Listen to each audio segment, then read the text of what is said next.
Congratulations to Kieran, I said, forcing the words through a smile that felt like broken glass. My name is Thomas Cromwell. I'm 39 years old, and I just watched 6 years of my career get handed to a 24-year-old kid who'd been at Obsidian Dynamics exactly 4 months. Kieran Ashford grinned like he'd earned something. The conference room smelled like stale coffee and shattered dreams. Everyone clapped. I clapped too. My manager, Reginald Ashford, stood at the head of the table with his chest puffed out like a peacock. Kieran's going to revolutionize our Pacific Northwest operations, he announced proudly. The same position I'd been training for since 2018. The same position I'd been promised when old Harrison retired. The same position I'd generated $2.1 million in new revenue specifically to earn. Kieran was Reginald's nephew. Everyone knew it. Nobody talked about it. The kid had fresh MBA ink and confidence that came from never having doors slammed in his face. He'd spent 4 months watching me manage client portfolios, negotiate contracts, and troubleshoot logistics across 3 states. Now he was my boss. Thomas has been instrumental in getting Kieran oriented, Reginald added. Like 6 years of exemplary performance reviews were just elaborate job training for someone else's inheritance. I nodded politely, happy to help with the transition. Reginald caught my arm as I reached the door. Thomas, stay back a moment. We stood alone in the conference room. Reginald loosened his designer tie and attempted to look sympathetic. I know this might come as a disappointment, he said carefully. But Kieran brings fresh perspectives, innovative thinking. Certainly, I said. You understand the reasoning, right? Nothing personal, just business evolution. I looked at him for a long moment. Reginald was 54, soft around the middle with perfectly styled silver hair. He'd inherited his executive position when the previous VP had been mysteriously reassigned. I understand perfectly, I said. He relaxed visibly. Good. I knew you'd be professional about this. That's why you're such a valuable asset. Valuable. Not valuable enough for the promotion I'd earned, but valuable enough to train his nephew and smile about it. I walked back to my corner office and sat down. I opened my laptop and stared at the blank screen for exactly 60 seconds before I started typing. I'd started at Obsidian Dynamics in January 2018. At 33, starting over hadn't been easy, but Reginald had made it sound like an opportunity. We're expanding aggressively, he'd said during my interview. Plenty of room for advancement for talented individuals who can drive results. I became exactly that person. Worked weekends when deals needed closing, stayed until midnight when clients had crises, built relationships with decision-makers from Seattle to San Francisco. My performance metrics were flawless. Your executive material, Thomas, Reginald would say during quarterly reviews, just need to demonstrate a little more strategic vision. Strategic vision. I generated that vision to the tune of $2.1 million in new business over 18 months. Landed 3 major accounts that competitors had been chasing for years. The first crack had appeared 8 months ago when Reginald mentioned his nephew might be joining the firm. Brilliant young man, he'd said. Just finished his MBA at Wharton. But Kieran hadn't started at the bottom. He'd arrived with the title Strategic Development Associate and an office 3 doors down from mine. Kieran's going to observe our processes, Reginald announced. Learn how we deliver value to our clients. Kieran observed by sitting in on my client presentations, taking notes while I explained market analysis techniques, asking questions that revealed he didn't understand basic financial concepts. I'd trained him because that's what professionals do. Even when the new guy's last name is Ashford and his uncle controls your career trajectory. The moment I knew came 6 weeks ago during a conversation I wasn't supposed to hear. I'd returned to the office late to retrieve forgotten files. The executive floor was supposedly empty. I was gathering my materials when I heard voices from Reginald's corner office. His door was slightly ajar. "The board's getting impatient," Reginald was saying. "Kieran's only been here 3 months." Another voice, deeper, probably someone from the executive committee. "You promised us Thomas was being groomed for regional leadership." "Thomas is competent, but Kieran has the vision, the strategic thinking, an MBA from Wharton versus some state school undergraduate degree." "What about Thomas's performance metrics? His client acquisition numbers are exceptional." Reginald laughed, and it wasn't a kind sound. "Thomas is a good worker, B. Reliable, predictable, but he's not leadership material. He'll continue generating revenue, collect his salary, and never cause problems." "Are you certain about that?" "Absolutely. Thomas has a mortgage, car payments, lifestyle expenses. He needs this job. He'll adapt to whatever structure we implement." I stood in that corridor for exactly 45 seconds, listening to them plan my professional future. Kieran would get promoted to regional director. I would train him, support him, and pretend to be grateful. "Thomas won't push back," Reginald continued. "He's too invested in his comfortable routine. He'll fall in line." That's when I walked away quietly. I went back to my office, saved my work, and left the building. Drove home in complete silence. That night, I couldn't sleep. I kept thinking about Reginald's words. "He'll fall in line," like I was a domesticated animal being trained to accept scraps.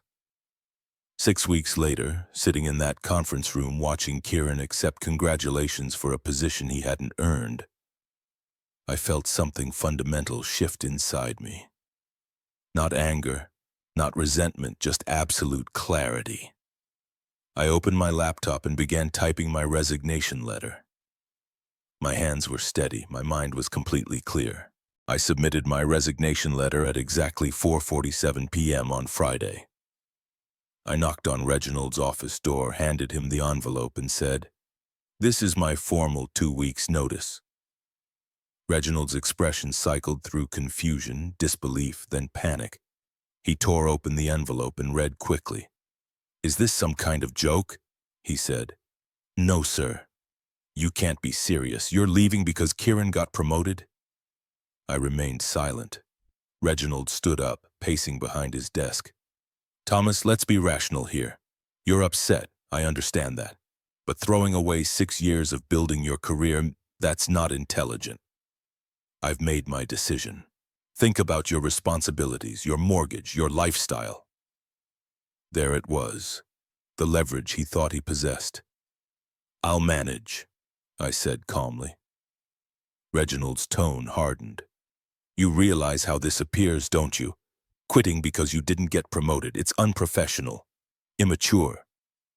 Something cold crystallized in my stomach. 6 years of flawless performance, and now I was throwing tantrums. "That's your prerogative," I said. Reginald sat back down, attempting a different strategy. "Look, Thomas, I respect you. You're excellent at what you do, but Kieran represents something different. Innovation, fresh perspectives, strategic vision." "Vision," I repeated. "The market's evolving. We need forward-thinking leadership." "And what do I represent?" Reginald paused. "Expertise, reliability. Those qualities are valuable too. Valuable enough to train his replacement, but not valuable enough to promote. If you're enjoying watching workplace nepotism backfire spectacularly, make sure to subscribe, because Reginald is about to discover exactly what happens when you underestimate the wrong person. Don't do this, Thomas. Take the weekend, reconsider. Come back Monday, and we'll pretend this conversation never occurred." I looked at Reginald for a long moment. He genuinely believed I would capitulate. "I'll complete my 2 weeks' notice," I said. "Train Kieran on anything he needs to understand." Reginald's face darkened. "You think Kieran needs training from someone who quits when things don't proceed according to plan? He'll need to understand the client relationships, the contract negotiations, the market analysis protocols." I kept my voice level. "Unless you plan to manage all that personally." That struck home. Reginald knew he didn't understand the technical aspects, Neither did Kieran. They needed me for at least 2 more weeks. Fine, Reginald said. 2 weeks. But don't expect any assistance. Monday morning brought revelations. I arrived early and found Kieran already at his desk, looking overwhelmed. He had spreadsheets open on multiple monitors. Morning, Kieran, I said. How's the transition proceeding? He looked up, relief flooding his features. Thomas, thank God. I've been here since 6 a.m. trying to understand the Quantum Industries account. Their chief procurement officer is threatening to terminate our contract if we don't resolve some compliance issue by noon. Quantum Industries, our largest client. They generated $800,000 in annual revenue. I'd been managing their relationship personally for 4 years. What's the specific issue? I asked. Something about delayed certification documents, but I can't determine which documents they're referencing. I looked at Kieran's screen. He was examining protocols that had nothing to do with their certification requirements. He was drowning. Did Reginald brief you on the quantum relationship? He said you'd handle the knowledge transfer, but then he mentioned your situation, and I thought maybe I should demonstrate initiative. My situation, that's what they were calling it now. I spent the next 4 hours walking Kieran through the quantum relationship, explained their certification requirements, showed him the compliance network I'd built over 4 years. This is extraordinarily complex, Kieran said. How do you track all these interconnected requirements? Experience, I said, and systematic documentation. That's when I realized something crucial. Reginald hadn't just promoted Kieran without preparation. He'd promoted him without understanding what the position actually entailed. I spent my lunch break making strategic phone calls. Word travels efficiently in our industry, and people were already hearing about management changes at Obsidian Dynamics. Thomas, said Victoria Sterling, Quantum's chief procurement officer who'd threatened cancellation that morning, I heard rumors about organizational changes. Please tell me you're still managing our account. For the next 2 weeks, I said. After that, Kieran Ashford will be your primary contact. Silence on the line. Ashford? As in Reginald Ashford, his nephew. That young man called me this morning asking questions that demonstrated he doesn't understand basic procurement protocols. I assumed he was new to your team, not replacing you. He's eager to learn. I don't have time to educate Obsidian's management. If your company can't provide competent service, we'll find suppliers who can. That conversation repeated itself with 5 different major clients. By the end of the day, I had a clearer picture of what would happen after my departure. The entire regional division would hemorrhage clients within 6 months. Tuesday morning, Reginald summoned me to his office. He looked exhausted. Thomas, I've been reconsidering our conversation Friday. Perhaps there's room for both you and Kieran in leadership roles. You could be Senior Director of Client Relations. Kieran would be Regional Director. You'd handle the technical aspects, he'd focus on strategic oversight.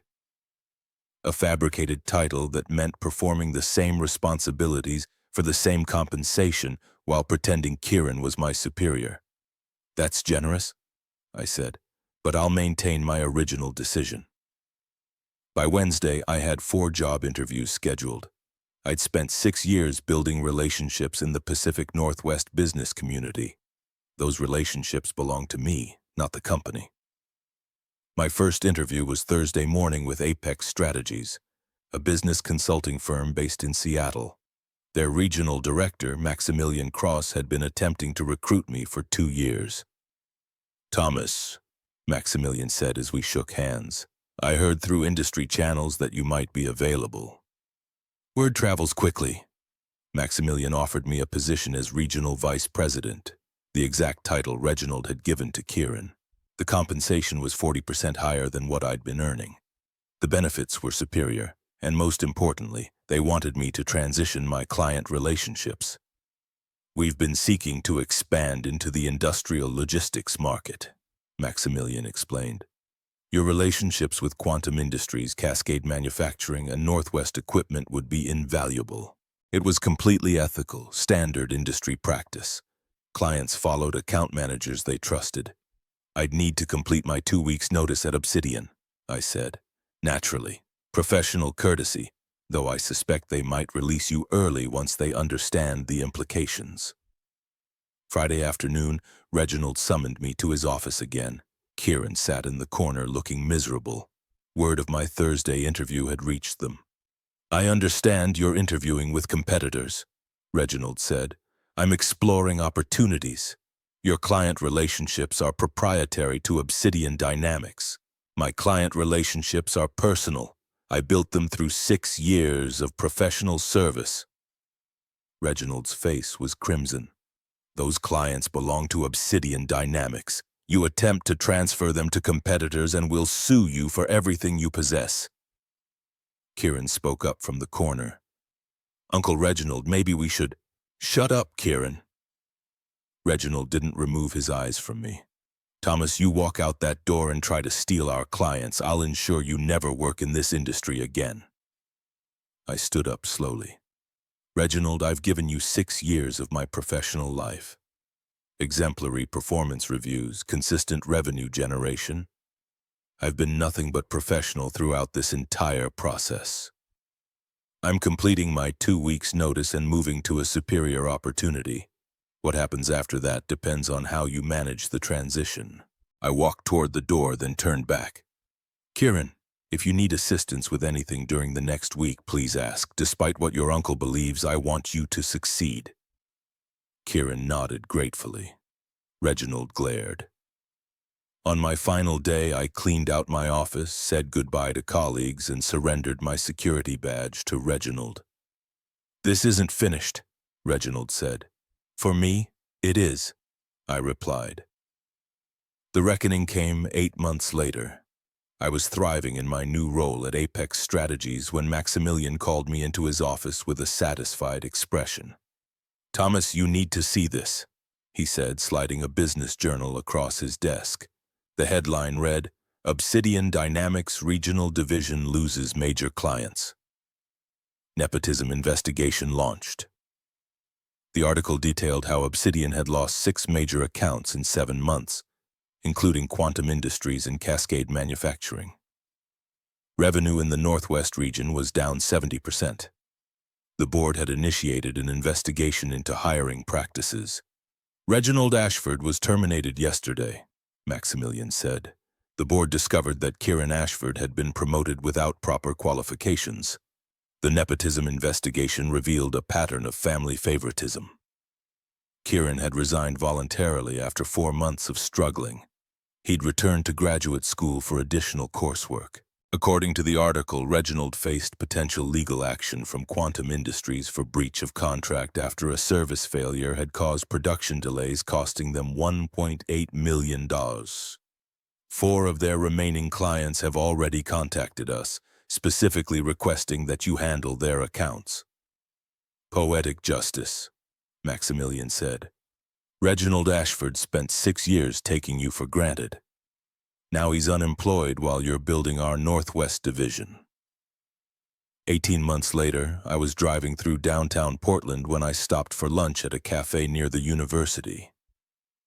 Kieran Ashford was sitting alone at a corner table reading a textbook on client relationship management. He looked up when I approached. Thomas, what brings you here? Business meeting. Mind if I join you? Kieran looked older, more serious. The textbook was advanced coursework in strategic account management. Back in school? I asked. MBA completion program at Portland State. He smiled ruefully. Figured I should actually learn what I was supposed to be doing. I wanted to thank you, Kieran said, for how you handled everything. You could have sabotaged me completely, but you didn't. You were placed in an impossible situation. Uncle Reginald still blames you for everything, claims you sabotaged the company. What do you think? Kieran closed his textbook. I think I was 24 years old with an MBA and no practical experience. I think Uncle Reginald gave me a position I wasn't qualified for because I was family. And I think you spent 6 years earning a promotion that should have been yours. I'm sorry about how everything developed, Kieran said. You deserved better treatment. We both did, I said. But sometimes situations resolve the way they're supposed to. I paid for both our lunches and shook Kieran's hand before leaving. He was a decent young man who'd been used as a pawn in his uncle's game. 8 months later, Reginald Ashford filed for bankruptcy after losing his wrongful termination lawsuit. Kieran graduated with distinction and accepted an entry-level position at a consulting firm in Denver, where he spent 2 years learning the business systematically before earning his first legitimate promotion. The nephew had learned what the uncle never understood, that respect and advancement must be earned, not inherited. Sometimes the most satisfying revenge is simply walking away and building something superior.